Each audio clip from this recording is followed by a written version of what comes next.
My name is Anand Venkateshan and I'm the Quant, Verbal and GK faculty for the CLAT program at Mentors Capital. To access a free mock, आपको कुछ नहीं करना है, इस video के description पे जाइए और वहां दिए गए लिंक को क्लिक करके नेक्स्ट स्टेप्स फॉलो कीजिए। हमारे सारे मॉक्स क्वालिटी की गारंटी के साथ आते हैं। ऐसा क्यों? क्योंकि पैटर्न और डिफिकल्टी में ये क्लैट के पास्ट ईयर पेपर्स के जैसे ही रहेंगे। और तो और हमारे पोर्टल पे आपको स्कोर एनालिसिस और डिटेल्ड एक्सप्लेनेशंस भी मिलेंगे। So what are you waiting for? Access your free mock today. GK बहुत ही वास्ट एरिया है और इसकी तैयारी करते वक्त आपका एफिशिएंट होना बहुत ज्यादा जरूरी है। इसीलिए इस सीरीज में हर वीडियो में मैं एक हफ्ते का जीके और उससे रिलेटेड क्वेश्चंस आपके सामने प्रेजेंट करूंगा। मतलब ऑलमोस्ट 45 मिनट्स के इस वीडियो में आपको ऑलमोस्ट 100 क्वेश्चंस गेन हो जाएंगे, जिससे कि आपका नॉलेज सिग्निफिकेंटली इंप्रूव हो जाएगा। और तो और हर वीडियो में जो रिसर्च के लिंक्स हैं वो हम कंपाइल करके आपके साथ शेयर करेंगे। So let's start our class now. Hi and welcome to this brand new video. आज के वीडियो में हम जीके डिस्कस करेंगे जून वीक 1 का। ये क्लैट के एग्जाम के लिए वीडियो बनाया है मैंने एंड फॉर्मेट सेशन का बिल्कुल सेम रहेगा। क्विकली मैं आपको जून वीक 1 के इंपॉर्टेंट टॉपिक्स बताऊंगा एंड हर टॉपिक पे इंपॉर्टेंट क्वेश्चंस हम डिस्कस करेंगे। रिमेंबर, ये सारे के सारे क्वेश्चंस आप प्रैक्टिस कर सकते हैं, रिवाइज कर सकते हैं हमारे पोर्टल पे। All you need to do is click on the link given in the description to sign up and you'll get access to those. Additionally, मैं हर टॉपिक पे रिसर्च के लिंक्स भी दूंगा, so you can access additional questions, additional GK आपको वहां से available हो जाएगी, right? All right, so let's get this session started. आज के हम इंपॉर्टेंट टॉपिक्स डिस्कस करेंगे ये वाले। Central Asian foreign policy, India और लिथियम की कहानी, यूएस की नई पॉलिसी वीजा के लिए फॉर बांग्लादेश, इंडिया और नेपाल का पैक्ट जो साइन हुआ है रिसेंटली एनर्जी और ट्रांसपोर्टेशन का, Indians freed from a country abroad, sedition law in India, ICC का वारंट पुतिन पे एक ब्रिक्स की मीटिंग में पॉसिबल हो सकता था, इस बात पे चर्चा करेंगे। यूएस और ताइवान का ट्रेड डील हुआ है sign, obviously China is not welcomed that. China itself, Chinese citizens welcomed Comrade Musk. Odisha में train accident, insolvency and bankruptcy court पे एक अपडेट है। यूएस ने जो है फाइनली अपने डेट क्राइसिस को अवर्ट किया। पंजाब और हरियाणा का वाटर रो, फॉकल्ट पेंडुलम जो इंडिया के नए पार्लियामेंट हाउस में इंस्टॉल किया गया है, ऑटोमेटिक ट्रेन प्रोटेक्शन सिस्टम जो इंडिया ने इंडिजिनसली डेवलप किया है, नॉर्थ कोरिया ने अपने स्पाइस सैटेलाइट्स की लॉन्च करी, which obviously was a failed launch, and finally the K-FON system, Kerala का जो ये सिस्टम है, which was launched first phase का जो है उद्घाटन हुआ है, राइट। पहला टाइप टॉपिक देखते हैं, central Asian foreign policy, China and central Asian economies C5 summit, C+C5 summit किया है उन्होंने इन द सिटी ऑफ शियान, और इसमें जो है शियान डिक्लेरेशन भी साइन हुआ है। ये टॉपिक मैं पहले कवर कर चुका हूँ, राइट। सो इस पे एडिशनल क्वेश्चंस आ देखेंगे। The next summit, China central Asia summit जो है वो कहाँ और कौन से साल में होगा? यूरोपियन काउंसिल के प्रेसिडेंट का नाम बताइए जिन्होंने रिसेंटली कजाकिस्तान और उज्बेकिस्तान को विजिट किया in the month of October 2022। Turkmenistan के प्रेसिडेंट का नाम बताइए, ये जो है ही succeeded his own father in the year 2022. All these Central Asian economies were all part, कौन से कंट्री के ये पार्ट थे, that was broken up. And finally, ये जो कंट्रीज हैं इनमें से काफी सारे countries are also part of the Commonwealth of Independent State, CIS। तो ये CIS जो ऑर्गेनाइजेशन है इसमें कितने फुल स्टेट मेंबर्स हैं? एंड फाइनली उस इकोनॉमिक यूनियन का नाम बताइए जो 2015 में came into force, और ये जो है सेवरल पोस्ट सोवियत स्टेट्स को जो है यूरेशिया के साथ लिंक करती है, तो इस इकोनॉमिक यूनियन का नाम बताइए। तो आंसर्स देखेंगे। Well, the next China central Asia summit will be held in the year Kazakhstan in the year 2025। European council के जो प्रेसिडेंट है उनका नाम है Charles Michel. The current president of Turkmenistan is Serdar Berdimuhamedov. और 5 जो central Asian economies थे ये सारे सोवियत यूनियन के पार्ट थे। Currently Commonwealth of independent states में 9 फुल मेंबर्स हैं, some of these countries like Georgia and Ukraine have actually exited the CIS. Economic union जिसमें सोवियत यूनियन स्टेट्स और Eurasia को लिंक किया जाता है, उसका नाम है यूरेशियन इकोनॉमिक यूनियन, राइट, ईईयू, जो 2015 में लॉन्च हुआ था। राइट, नेक्स्ट टॉपिक पे आते हैं, India and lithium. Well, lithium के रिजर्व्स इंडिया में पाए गए in the state of Jammu and Kashmir. In fact there was also news that reserves would be found, have been found exceeding this quantity in one other state, right? तो इस पे commentators की काफी तारीफ हुई है, and India obviously looks forward to this, right? तो questions देखते हैं इसमें, कौन सा एक्ट जो है माइनिंग ऑफ यूरेनियम को बैन करता है इंडिया में, and similarly on mining activities there is a particular ruling in July 2013 जो सुप्रीम कोर्ट के 3 बेंच जज ने दिया था about ownership of land. So what was that ruling? Which nation जो है लिथियम रिजर्व्स को नेशनलाइज किया है फरवरी में इस साल? कौन सी नेशन ने किया है ये? कौन सी नेशन ने अपने नए कॉन्स्टिट्यूशन को अडॉप्ट किया by a popular vote in 2009 which gives the state control and direction over exploitation of natural resources? तो बेसिकली माइनिंग के जो एक्टिविटीज है उनको नेशनलाइज कर दिया। कौन सी कंट्री ने किया है ये अपने नए कॉन्स्टिट्यूशन के द्वारा? कौन सी कंट्री ने नई लिथियम नेशनल लिथियम स्ट्रेटजी बनाई है अप्रैल 2023 में, calling for public private partnership for future lithium projects? And finally, कौन से गवर्नमेंट बॉडी ने जो है इंडिया में टंगस्टन, लिथियम और एसोसिएटेड मिनरल्स की स्टडी करती है? कौन सी बॉडी है ये? और इस बॉडी के हिसाब से लिथियम रिजर्व जो है कौन से स्टेट्स में इंडिया में पाए गए हैं? सो आंसर्स देखेंगे। Well, mining of uranium is banned under the atomic energy act of 1962 and according to 2013 की जुलाई की रूलिंग के मुताबिक जो है the owner of a piece of land has rights to everything that is underneath that land, right? So very very important piece of legislation.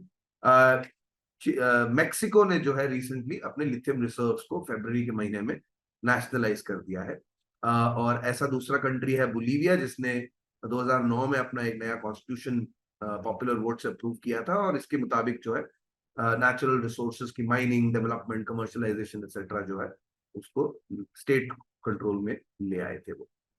Similarly, national lithium strategy जो है chilli के देश ने जो है अप्रैल 2023 में लॉन्च किया और अनाउंस किया, और इसमें पब्लिक प्राइवेट पार्टनरशिप्स उन्होंने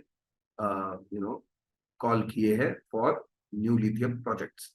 फाइनली, इंडिया में जियोलॉजिकल सर्वे ऑफ इंडिया है जो लिथियम, टंगस्टन और बाकी रेयर मेटल्स को जो है एक्सप्लोरेशन करती है, उस पे फाइंडिंग्स अपने प्रेजेंट करती है, और इनके मुताबिक जो है केवल जम्मू एंड कश्मीर में लिथियम रिजर्व्स पाए गए हैं। They are still searching for these reserves in the state of Rajasthan, so this is premature news. Rajasthan में अभी लिथियम नहीं पाया गया।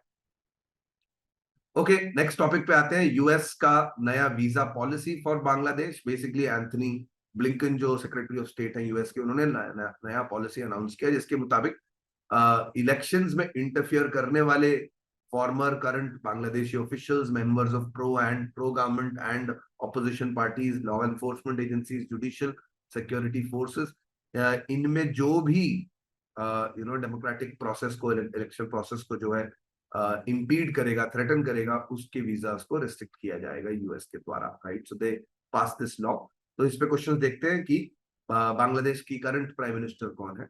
बांग्लादेश के जनरल इलेक्शंस, क्योंकि obviously these visa rules by the US have implications for the general elections, तो नए elections जो है बांग्लादेश में कब होंगे?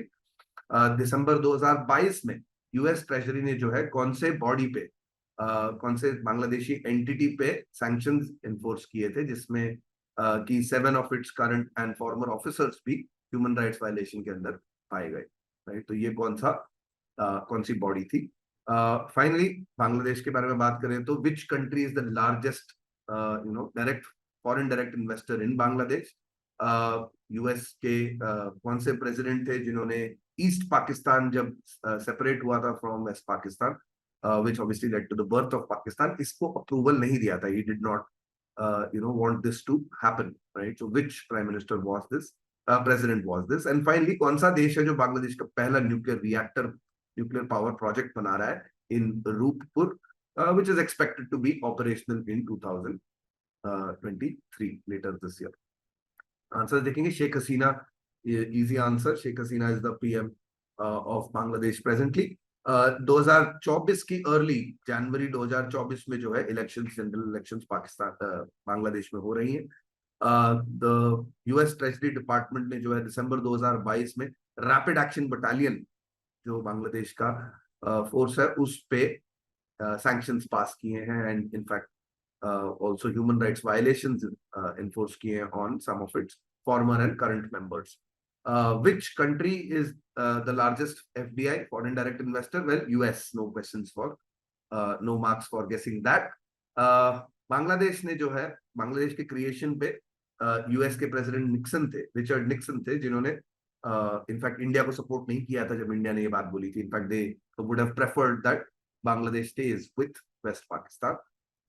And finally, Russia is building Bangladesh's first nuclear power project in Rupur, which will be operational later in 2023. So quite a bit of interesting geopolitical sort of flux happening in Bangladesh. Next topic पे आते हैं, India और नेपाल का pact. Nepal के जो है prime minister वो India आए थे, और उन बॉर्डर के बीच में जो है इंडिया के पीएम ने बोला कि border between India and Nepal should not be something, right? So word एक specific use किया था, which we will question. Similarly, जो प्राइम मिनिस्टर है नेपाल के, पुष्प कुमार दहल, उनका लास्ट में एक टाइटल दिया जाता है, उस क्या है, who is on a 4-day visit to India, and he signed this pact and various other projects, right? So questions यही है कि what was the comment by PM Modi about the border between India and Bangladesh, which will not become a war, and what is the title given against Prime Minister Pushp Kumar Dahal of Nepal.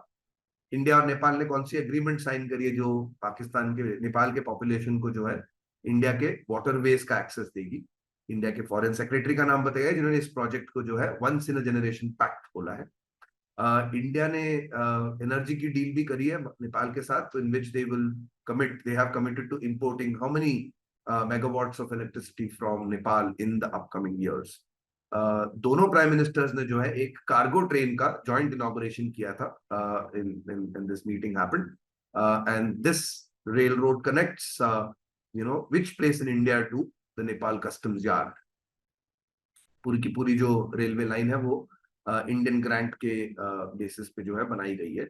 And finally एक बहुत बड़ा controversy breakout हुआ because mural was found in the new parliament building, and this new mural depicted a particular location which was the birthplace of Gautam Buddha, and इस पे जो है, क्योंकि ये इंडिया का एक पोर्शन दिखाया गया है, तो a lot of political leaders Nepal के across the spectrum उन्होंने प्रोटेस्ट किया है. एंड फाइनली बांग्लादेश ने जो है इंडो पैसिफिक आउटलुक अपना प्रेजेंट किया है. It presented it to the world. When did this presentation, when did this announcement happen? Answers देखेंगे. वेल, पीएम मोदी ने बोला था कि भाई इंडिया और नेपाल का बॉर्डर जो है एक बैरियर ना बन जाए. ये उन्होंने स्टेटमेंट में रिलीज किया था. जो नेपाल के प्राइम मिनिस्टर है पुष्प कुमार दहल, उनके नाम में एक टाइटल आता है प्रचंडा, राइट? इंडिया और नेपाल ने जो है ट्रांजिट एग्रीमेंट साइन किया है, जिसके मुताबिक नेपाल को जो है इंडिया के इनलैंड वाटरवेज का एक्सेस मिलेगा. और इसी ट्रीटी को जो है once in a generation pact बोलते हुए फाइनेंस सेक्रेटरी थे इंडिया के विनय कुमार पात्रा. इंडिया ने जो है 10,000 मेगावाट ऑफ इलेक्ट्रिसिटी इंपोर्ट करने की बात करी है in the next few years from Nepal. And पतनाहा से नेपाल कस्टम्स यार्ड तक कनेक्ट करने वाली ये ट्रेन जो है, कार्गो ट्रेन जो है, इंडिया ने इनॉग्रेट, दोनों प्राइम मिनिस्टर्स ने इनॉग्रेट करी है. गौतम बुद्ध का जन्म जो है लुम्बिनी में हुआ था, और उसी जगह का एक म्यूरल जो है इंडियन पार्लियामेंट हाउस में, नए पार्लियामेंट बिल्डिंग में जो है प्रेजेंट था, which created this controversy. And finally Bangladesh ने अपना इंडो पैसिफिक आउटलुक जो है अप्रैल 24 2023 में अनाउंस किया था, फॉर्मली अनाउंस किया to the world, in which they released their vision of being maintaining a free and sovereign Pacific Ocean, right? तो उन्होंने बेसिकली अलाइ नहीं किया है किसी के साथ, ये बात निकल के आती है इससे. नेक्स्ट टॉपिक पे आते हैं. Well, Indians were freed from their captors in a particular country abroad, which was a big news because this was announced by the Indian ambassador to Tunisia, जो गुलथाम जाकोम गांगते हैं, उन्होंने अनाउंस की ये बात, and they were released because of the efforts of the principal of this Indian school in Benghazi called Tabassum Mansoor, right? तो वो काफी brave action था उनका, जिनकी वजह से ये इंडियंस जो है 9 इंडियंस जो है रिलीज हो पाए। तो क्वेश्चन देखते हैं कि ये कौन से देश की खबर है, और इस देश में ऑब्वियसली हिंट मिल गया नेक्स्ट क्वेश्चन में कि ये इस देश के एक पॉलिटिशियन थे जिन्होंने इस कंट्री को 42 साल रूल किया था before he was assassinated, right, in 2011। तो उस फेमस लिबियन पॉलिटिशियन का नाम बताइए। इंडिया ने जो है त्रिपोली में अपना एम्बेसी कब रखा था, और इंडियन पीएम का पहला विजिट टू लिबिया जो है कौन से साल में हुआ था, who was the first PM. UN security council के सैंक्शंस जो थे लिबिया पे वो लिफ्ट किए गए, right, but when were they lifted and why were the sanctions in place in the first place? Hint ये है कि this was because of the direct bombing or in 1988 of a Pan Am flight 103 over which country? तो answers देखेंगे। Indians were freed from Libya, 9 Indians were freed from Libya. Libya के Muammar Gaddafi हैं जिन्होंने 42 साल rule किया था 2011 तक, before he was assassinated. India ने त्रिपोली में 1969 में अपना एम्बेसी एस्टैब्लिश किया था। 1984 में Indira Gandhi became the first PM to visit Libya. जो पैन एम फ्लाइट था 103 which was bombed in 1988, that happened over Lockerbie, Scotland, और इसी बात पे लिबिया पे यूएन सिक्योरिटी काउंसिल ने सैंक्शंस रखे थे which were finally lifted in the year 2003, 13 September 12 September 2003। Next topic पे आते हैं, इंडिया का सेडिशन लॉ। वेल, टॉपिक में ही कुछ पर्टिकुलर चीजें मेंशन्ड है which are questions, right? The section X, which section of the Indian Penal Code IPC deals with sedition, right? And it's obviously considered as colonial legacy, Britishers के जमाने से ही हमारे law पे है और ये मिसयूज होता है, right? ये that is the popular perception. So which section of the IPC deals with sedition? India के, क्योंकि ये बात लॉ कमीशन ने करी है, तो कौन सा लॉ कमीशन था इंडिया का जिसने जो अपॉइंट हुआ है, जिसने ये सेडिशन पे ये व्याख्या करी है, right? Remember each law commission has a 3-year term, and so which law commission was this?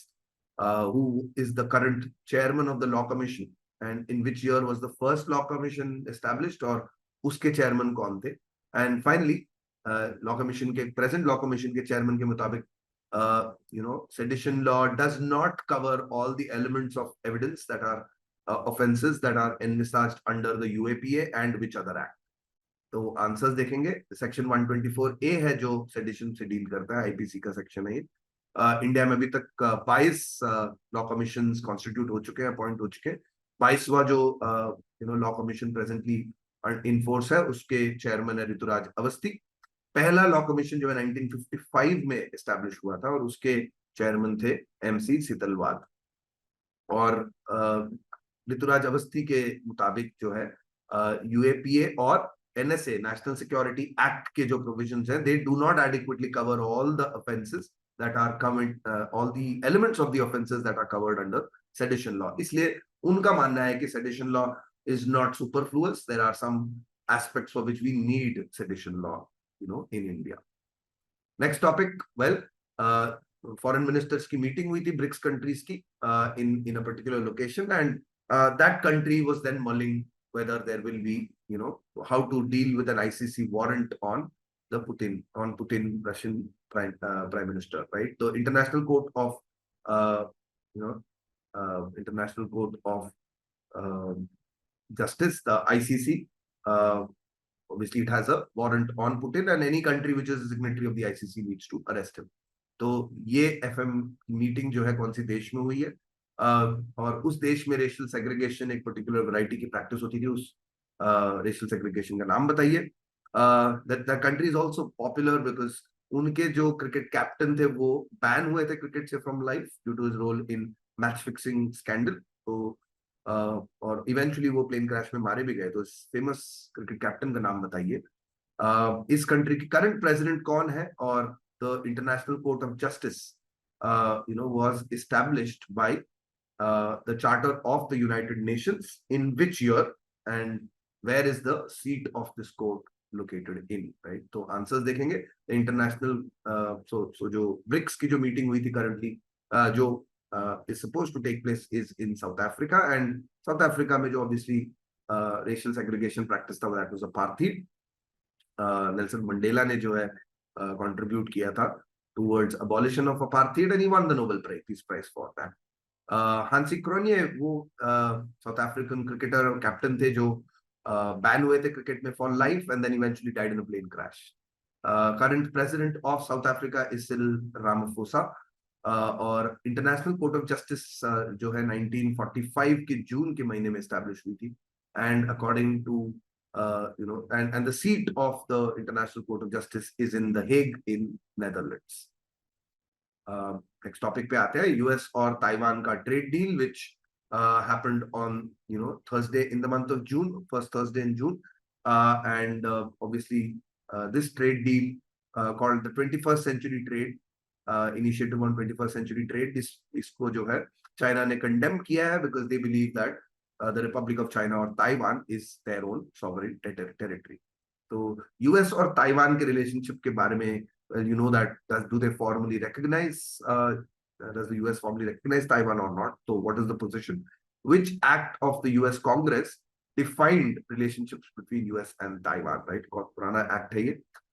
India और यूएस और ताइवान के बीच में पहला ट्रेड एग्रीमेंट कौन से साल में हुआ था? एंड फाइनली जो करंट ट्रेड डील है वो it was announced by the de facto US embassy in Taiwan, which institute is the de facto embassy, and Taiwan के Republic of China के president currently कौन है, right? आंसर्स देखेंगे. US and Taiwan do not have any official diplomatic relationships. In fact, US doesn't even recognize Taiwan officially, right? But Taiwan Relations Act के मुताबिक US जो है agrees to have diplomatic relationships with Taiwan, and the first trade deal between US and Taiwan happened in 1979, and the current trade deal was announced from the American Institute in Taiwan, which is the de facto de facto embassy, और Tsai Ing-wen जो है currently China की Republic of China Taiwan की president है. Next topic पे आते हैं. China में इलॉन मस्क का विजिट, और बहुत पॉपुलर है इलॉन मस्क चाइना में, तो उनको कॉमरेड मस्क के नाम से काफी मीम्स भी they were released in China, and he's been hugely popular in China, right? तो इलॉन मस्क जो है कौन सा सोशल मीडिया प्लेटफॉर्म ओन करते हैं, और उसी प्लेटफॉर्म जैसा चाइना का इक्विवेलेंट क्या है? और चाइना में टेस्ला ने, इलॉन मस्क ने जो है टेस्ला की फैक्ट्री बनाई थी, वो कब ऑपरेशनल हुई? ये फैसिलिटी जो है is located in which city? And it has become very quickly, it's become the cornerstone of Tesla's manufacturing strategy, and also the biggest EV factory in the world. तो ये कौन से लोकेशन में है? और इसी लोकेशन में टेस्ला जो है एक और प्रोडक्ट की फैक्ट्री बना रहा है. So what are they intending to produce out of the same location? And China की बात करें तो even this is a very surprising sort of incident, because Elon Musk setting up a new factory in China just as US and China are going through a trade war of sorts is quite significant. तो एक और European nation है, European plane maker है, जिन्होंने they've announced their plans to double their production capacity in the country in China for one of their top jets. तो which European plane maker are we talking about? तो answer देखेंगे. Elon Musk जो है Twitter को own करते हैं, और Twitter का इक्विवेलेंट चाइना में है वाइबो. 2019 में इलॉन मस्क की टेस्ला की फैक्ट्री एस्टैब्लिश हुई थी. It was in the city of Shanghai, और शंघाई में Tesla intends to now build a new factory for manufacturing batteries. In fact, they call them batteries, a loose term for it. It's actually mega pack, large scale energy storage units, right? And Airbus is that French plane maker that plans to double its production capacity in China. Well, Odisha में train accident, काफी one of the worst train accidents ever in the history of Indian Railways. And at least 70 passengers are dead, and almost 350 are injured, right? जब एक दो trains का collision हुआ, in fact एक train दूसरी train के डब्बे पे चढ़ भी गई, and so very very horrific piece of news.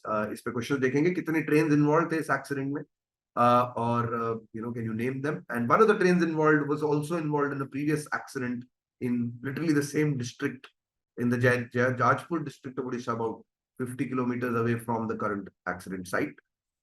Indian Rail Transport Day जो है कब मनाया जाता है हर साल, in order to commemorate the first train that was run in our country. और इंडिया जो है बहुत सालों तक जो है सेपरेट रेलवे बजट रिलीज करती थी, and this was a colonial practice. And when was this practice discontinued, right? And who was the last railway minister to release the railway budget, separate railway budget? तो answers देखेंगे. तो तीन ट्रेनें इस accident में involve थी, the Yeshwantpur Howrah express, the Coromandel express, and also a goods train was involved in it. Coromandel express जो है इससे पहले भी एक ट्रेन एक्सीडेंट में इन्वॉल्व थी, almost 10 years back, and at the same 50 kilometers away from the current accident site. 16 अप्रैल को जो है हम Indian rail transport day observe करते हैं, क्योंकि 16 अप्रैल में को ही जो है पहली ट्रेन इंडिया की रन हुई थी.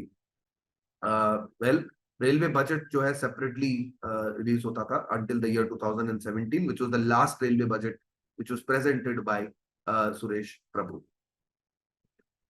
नेक्स्ट टॉपिक पे आते हैं. इंसॉल्वेंसी एंड बैंक्रप्सी कोड को जो है टारगेट करते हुए कांग्रेस की कांग्रेस ने प्रेस रिलीज में बोला कि भाई this was a mechanism to organise तरीके से लूट करने का, because they believe that a lot of these companies that file for insolvency and bankruptcy are bought very cheaply by the Adani group and other such government, जिनका favour है government के साथ, वो बाय कर लेते हैं, right? So they're rightly saying that this is not to recover enough money for the government, it's actually to conveniently sell off these properties to to their own favored companies.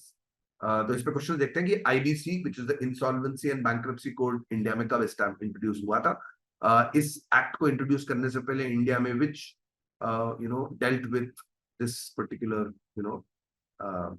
financial transaction of recoveries of bad debt, which body adjudicates the insolvency proceedings, insolvency process in India, especially for companies. And finally, IBC के मुताबिक, in fact, insolvency and bankruptcy board of India के मुताबिक जो है total recovery under the IBC is what percentage of the admitted claims, which is quite poor as compared to the predecessor also, right? तो 2016 में IBC introduce किया था. इससे पहले सिका और the sick industrial companies act of 1985 was prevalent, or the national companies law tribunal is the one that oversees the insolvency resolution process. And according to the IBBI, about 17.6% of admitted claims were finally recovered by the government, which falls below the 25% for the SICA, right? So इसी वजह से जो है काफी poor माना जा रहा है, and talks are there to revamp and improve the insolvency and bankruptcy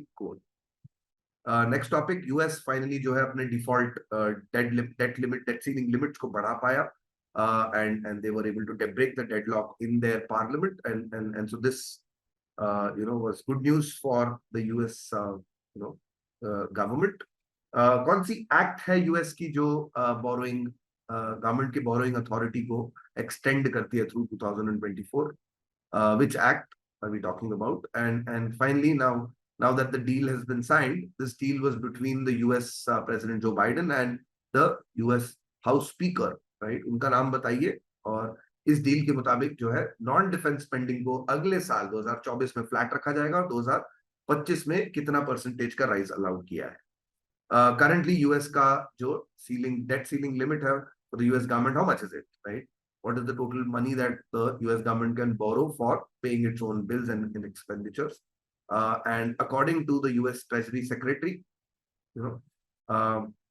without more borrowing, and उनका नाम बताइए US Treasury Secretary के का, जिन्होंने बोला कि borrowing करे बिना US will not have enough money, right? Before the deal was signed, they won't have enough money to even last beyond which date of June, right. तो आंसर देखेंगे तो फिस्कल रिस्पॉन्सिबिलिटी एक्ट है जो US act है which sets the government's borrowing authority, and in this case it allows it to borrow through 2024 without while having to trim some of its expenses. US के जो house speaker है Kevin McCarthy, उनके साथ US president Joe Biden का deal हुआ है, and this keeps the defense spending flat for 2024 and allows for a 1% increase in non-defense spending next year, right? And the current debt ceiling for the US government is about $31.4 trillion. And Janet Yellen के मुताबिक, जो US की treasury secretary हैं, उनके मुताबिक जो borrowing था US का, it would have lasted only up until the 5th of June, right? And so it was the deal which happened 4 days prior to this date got over, 4 days before they managed to get the new deal. Next topic पे आते हैं। हरियाणा और पंजाब के बीच में water पे एक राव हो रहा है। This is about the Sutlej Yamuna link canal, जो मतलब which has been in the pipeline for a long time. In fact, Haryana has already developed its end of the project, but Punjab में ये जो प्रोजेक्ट है ये कभी टेक ऑफ नहीं हो पाया है, एंड इस पे अभी भी पॉलिटिक्स चल रही है, राइट। तो who is the chief minister of Himachal Pradesh? किस साल में पंजाब को रीऑर्गेनाइज किया था और हरियाणा को बनाया गया था? And on April 8th of which year, right, did the prime minister in that time launch the construction of the Satluj Yamuna link canal? और कपूरी विलेज में इन्होंने एक ग्राउंड ब्रेकिंग सेरेमनी रखी थी, राइट। तो ईयर और प्राइम मिनिस्टर का नाम बताइए जिन्होंने इसका उद्घाटन किया था। अकालीज ने जो है पंजाब में इस प्रोजेक्ट के अगेंस्ट एक एजिटेशन लॉन्च किया था, उस एजिटेशन का नाम बताइए। And then the union government set up a tribunal to reassess the availability and sharing of water between Punjab and Haryana, क्योंकि वो रीऑर्गेनाइजेशन ऑफ स्टेट्स के टाइम पे एक नंबर अडॉप्ट किया था, बट उसको रिविजिट करने के लिए एक ट्राइब्यूनल बनाई गई थी। उस ट्राइब्यूनल का नाम बताइए। एंड फाइनली सुप्रीम कोर्ट ने अपना एक वर्डिक्ट दिया था in a suit filed by the Haryana government in 1996 against the Punjab government in the SYL canal issues. तो आंसर देखेंगे। Chief minister of Himachal Pradesh हैं सुखविंदर सिंह सुक्खू, और पंजाब जो है रीऑर्गेनाइज हुआ था इन द ईयर 1956 जब हरियाणा के प्रदेश का क्रिएशन हुआ था। 1982 में इंदिरा गांधी ने जो है SYL कनाल का उद्घाटन किया था in Kapoori village in the Patiala district, और ये जो अकालीज ने जो एजिटेशन करा है against this project, it was called the Kapoori Morcha, क्योंकि कपूरी विलेज के नाम से ही इन्होंने ये मोर्चा एक एजिटेशन लॉन्च किया था। The Eradi tribunal was set up to assess the sharing of water between the two states, and finally Supreme Court ने जो है अपने 1996 केस में which was filed by the Haryana government, उसमें ruling the in favor of Haryana government, saying that yes, the SYL canal issue must be resolved, and Haryana has rights to access the water that has been, the quantity of water that has been agreed upon. Okay, next topic पे आते हैं। Foucault Pendulum, जो is making the news because it's been established in the newly inaugurated Parliament building. ये Foucault Pendulum जो है national council of science museums Howrah Kolkata से जो है इन्होंने डिजाइन किया है और इंस्टॉल किया है, राइट। तो Foucault Pendulum के बारे में क्वेश्चन है कि भाई what does it prove, what does it prove for, and name a phenomenon that appears to act on objects that are in a motion on a rotating reference frame, just like Earth and the Sun. And in which year did Leon Foucault, जो French scientist है, उन्होंने किस साल में ये experiment publicly किया था? And old parliament building की बात कर रहे हैं, तो ओल्ड पार्लियामेंट बिल्डिंग जो है किस साल बना था और उसके डिजाइन करने वाले आर्किटेक्ट कौन थे? एक आर्किटेक्ट तो है हर्बर्ट बेकर, दूसरे आर्किटेक्ट कौन थे? And finally new parliament building के जो फेमस आर्किटेक्ट है उनका नाम बताइए। तो आंसर देखेंगे। Foucault pendulum provides proof that the earth rotates on its own axis, right? And the Coriolis effect is the one that phenomenon that appears to act on objects that are in motion around the rotating reference frame, just like the earth. और rayon फॉकॉल्ट ने जो है 1851 में publicly इस phenomenon को, इस experiment को carry out किया था. जो पुराना पार्लियामेंट बिल्डिंग है, that was constructed in the year 1927 and the architects for it were Edwin Lutyens and Sir Herbert Baker. और नई पार्लियामेंट बिल्डिंग जो है बहुत पॉपुलर आर्किटेक्ट विमल हंसुक पटेल ने डिजाइन करी यार. राइट, नेक्स्ट टॉपिक पे आते हैं. ऑटोमेटिक ट्रेन प्रोटेक्शन सिस्टम जो इंडिया ने इंडिजिनसली डेवलप किया है. ये was not installed on this stretch जो यशवंतपुर हावड़ा और कोरोमंडल एक्सप्रेस के बीच में एक्सीडेंट हुआ था. इस स्ट्रेच पे वो इंस्टॉल नहीं किया गया है. Right, so name this indigenously developed automatic train protection system which has been developed by the Research Design and Standards Organization in collaboration with Indian industry. इस सिस्टम ये जो सिस्टम है वो कौन से साल से डेवलप हो रही है under the name train collision avoidance system, TCAS. और कौन सी इंस्टीट्यूट है सिकंदराबाद की जो सेंटर ऑफ एक्सेलेंस होस्ट करती है इस सिस्टम का. और इसका कॉस्ट बताइए, which puts it at one of the cheapest train protection systems, automatic train protection systems in the world. तो इस सिस्टम का नाम है कवच. और 2012 से इस पे काम चल रहा है. National institute of Indian railways institute of signal engineering and telecommunications और IRISET is the name of the Secunderabad based research institute जो इसका इस कवच सिस्टम का सेंटर ऑफ एक्सेलेंस माना जाता है. और ये सिस्टम जो है अभी it's still under trial, so it's still being installed, but estimates are that it will cost anywhere between 30 to 50 lakhs per kilometer, and that makes this one of the cheapest automatic train protection systems in the world as compared to, let's say, the European system and the systems that are been installed in other nations. Next topic, North Korea ने जो अपने spy satellite को launch किया, Malligyong, through a new type of rocket called the Chollima rocket. Basically ये rocket कुछ देर के लिए उड़ी और फिर क्रैश कर गई, and in fact it also led to some alerts, emergency warnings and alerts in Korea and adjoining countries, South Korea and Japan. तो इस पे क्वेश्चंस देखेंगे.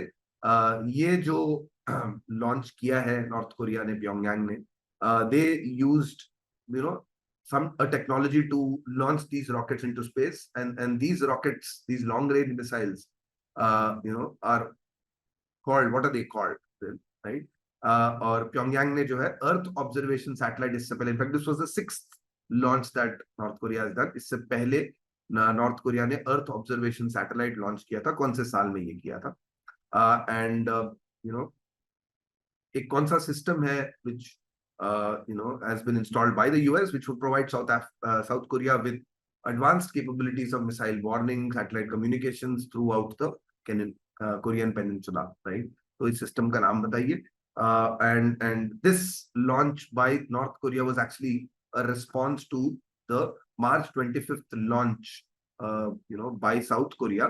उन्होंने एक रॉकेट लॉन्च किया था. उस रॉकेट का नाम बताइए which will assist Korea's efforts to develop a space-based surveillance system, right? तो उसी की रिटेलिएशन नॉर्थ कोरिया ने भी अपने सर्वेलेंस स्पाई सैटेलाइट लॉन्च करने की कोशिश करी. और नॉर्थ कोरिया का जो ये लॉन्च है, it is a breach of which kind of resolutions adopted by the UN.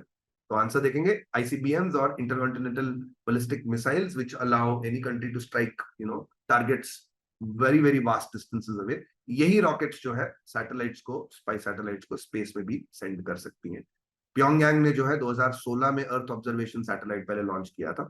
और US space forces Korea is the system that allows South Korea with information about missile warnings and satellite communications in the area, in the Korean Peninsula. South Korea ने जो है नूरी rocket launch किया था मई 25 को 2023 के.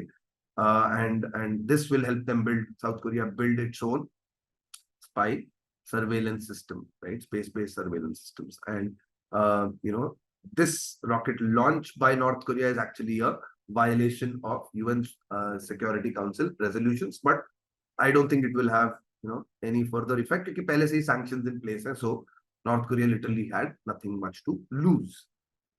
चलिए इसके साथ लास्ट टॉपिक पे आते हैं, द केफॉन सिस्टम, जो Kerala fibre optic network system है, launched by the Kerala chief minister. इसका पहला फेज जो है कमीशन किया गया बाय द स्टेट, राइट। तो name the state which was the first one in India to declare the right to internet as a basic right. Kerala government ने जो है केफॉन सिस्टम जो है सबसे पहले कब एस्टैब्लिश करने का डिसीजन लिया। इस प्रोजेक्ट का जो पहला इम्प्लीमेंटेशन फेज है केफॉन का, it has been led by a consortium, and the consortium has been led by which central PSU, public sector undertaking. और केफॉन प्रोजेक्ट का एक बहुत बड़ा जो हाईलाइट है, right, which is the fact that it wants to ensure what in the state, and finally chief minister कौन है केरला के स्टेट के, राइट। आंसर देखेंगे, Kerala was indeed the first nation, first state in India to declare internet as a basic right. 2017 से जो है केफॉन system establish करने का डिसीजन लिया है केरला ने। इसका पहला फेज जो है, it has been led up consortium of operators है, कंपनीज है, और बट उन कंपनीज को लीड करने वाली जो प्रोजेक्ट इंप्लीमेंटेशन को लीड करने वाली जो सेंट्रल पीएसयू है वो है Bharat Electronics Limited. And KFON का जो डिस्टिंक्टिव कैरेक्टरिस्टिक है that is that the government of Kerala wants to ensure internet connection for almost 20 lakh families which live below the poverty line. So basically जिनको एक्सेस बिल्कुल भी नहीं मिलता है इंटरनेट का, उनको भी फ्री ऑफ कॉस्ट एक्सेस देगी द स्टेट ऑफ केरला। तो इस प्रोजेक्ट का जो इनॉग्रेशन किया था was by chief minister Pinarayi Vijayan. चलिए इसी के साथ ये डिस्कशन जून वीक 1 के जीके का खत्म होता है। जाते जाते आपको एक रिमाइंडर दूंगा, हमारे मॉक टेस्ट सीरीज जो है रिलीज हो चुकी है। This is a very very effective, absolutely high quality test series. हमारे मॉक टेस्ट सीरीज का पहला मॉक जो है आप फ्री में एक्सेस कर सकते हैं। All you need to do is click on the link in the description and follow the next steps. जो हमारे मॉक्स है हाई क्वालिटी के तो हैं ही, बट मोर इंपॉर्टेंटली इसमें डिफरेंट सिनारियोज हमने बिल्ड किए हैं, and as a serious aspirant आपको डिटेल्ड सॉल्यूशंस मिलेंगे हमारे पोर्टल पे, और अपने परफॉर्मेंस का डिटेल्ड एनालिसिस भी मिलेगा, right. So don't waste any more time, access and claim your free mock today. Thank you for your time. I hope to see you in our next video soon.